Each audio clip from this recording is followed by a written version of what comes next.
Welcome back again, my friends. This video series is all about the Slaleor espresso single group and the many different ways you can utilize this amazing machine. Today we're making a style of drink that really focuses on the complexity, vibrancy, and juiciness of a coffee. We're going to be taking inspiration from elements of the reverse Slaleor shot, a turbo shot, and also a more traditional lungo, and we're calling this the Low Flow Spro.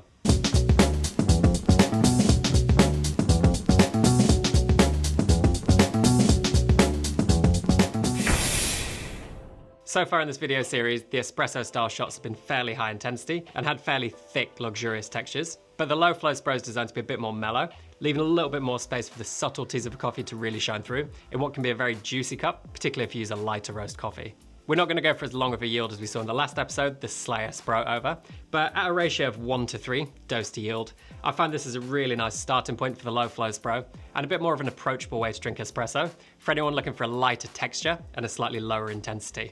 And as I mentioned before, we've essentially got 3 drinks which have provided elements of inspiration for the Low Flow Spro. Number 1, the reverse Slaleor shot, in that we're rapidly saturating the puck, followed by a long, slow decline phase in our reduced flow rate position. Number 2, the turbo shot, in that this is a very efficient way of brewing, capable of reaching very high extractions, using a reduced maximum pressure of 6 bar. And number 3, a more traditional lungo, in that we're using a slightly longer ratio of 1:3 than the 1:2 you see in many modern espresso recipes. When it comes to the name, the Low Flow Spro, this is inspired by the fact that after a quick saturation in position 2, we're going to move into position 1 for the majority of our shot, which is going to have a restricted flow rate thanks to the needle valve inside the machine. So now we understand the Low Flow Spro and the inspiration behind it, we can set up our machine ready to brew on. For the Low Flow Spro, we're sticking to what I called configuration 2 in the last episode, where we brewed something much more similar to filter coffee using the espresso machine than a more traditional espresso. So what I mean by configuration 2 is that we set our pump pressure to a maximum of 7 bar with a blank basket, which will equate to a maximum of around 6 bar with the resistance of a coffee puck. This will deliver water in position 2, the left position as the barista looks at the machine, at a flow rate of around 7.5 grams per second, obviously with no coffee providing resistance. And then in position 1, our middle position, we're going to use the needle valve to restrict the flow rate to set a flow rate of 4 grams per second, which we're going to use for the majority of this shot. I'll leave my brew temperature set at 94 degrees, which I think is a really good temperature for lighter roast coffees, which is where this brew method shines. But as always, you can experiment with this, increase it, decrease it, whatever works for you and the coffee you're brewing. We can just actuate to come out of the menu, and now we're all set up to brew a Low Flow Spro. So, inspired by the turbo shot, which is a very efficient way of extracting generally slightly lower doses of coffee, I've gone with 15 grams here in a 16 gram basket. But if you have a slightly bigger basket than this, you can slightly increase your dose and adjust your yield accordingly. The tip I'd give here, just like in the previous videos, is if you have a dry dose of coffee in your basket and you insert it into the group and take it out again, if there's an imprint of the screw in the bed, I think your dose is a little bit high and I'd recommend bringing it down slightly. So first of all, we're just going to purge our group, giving that a little wipe to make sure it's nice and dry.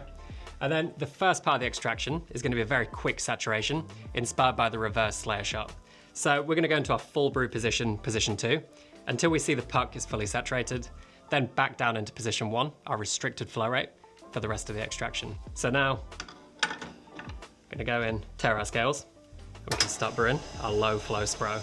We're going to start by quickly saturating the puck in position 2, and now we're going to move straight back down into position 1, our restricted flow rate for the rest of the shot. We're aiming to extract our 1:3 ratio, so in this case 45 grams, in a total contact time between 23 and 27 seconds.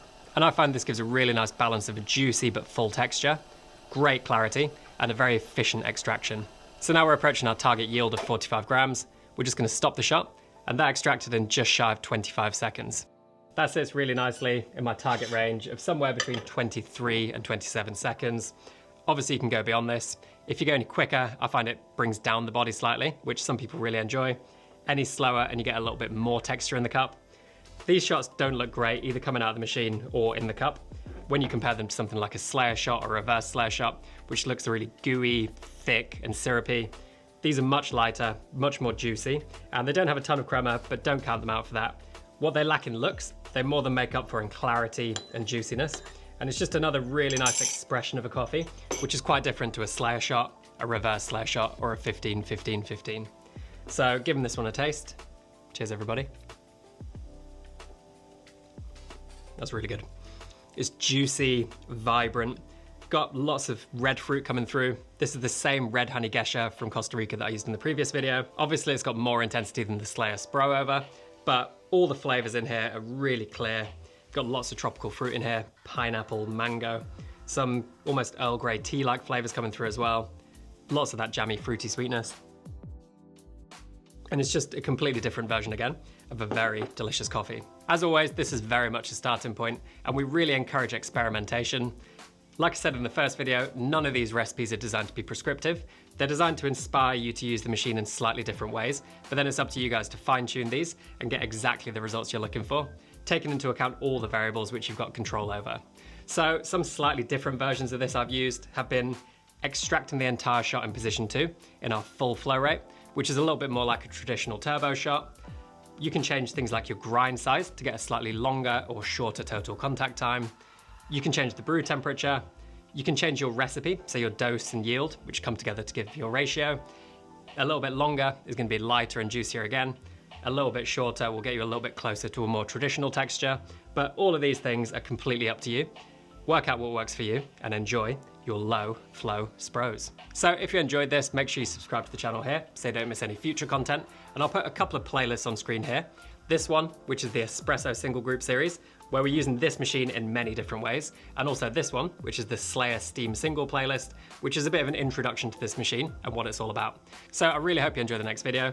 Enjoy your low flow Spros, and thanks for watching. Cheers.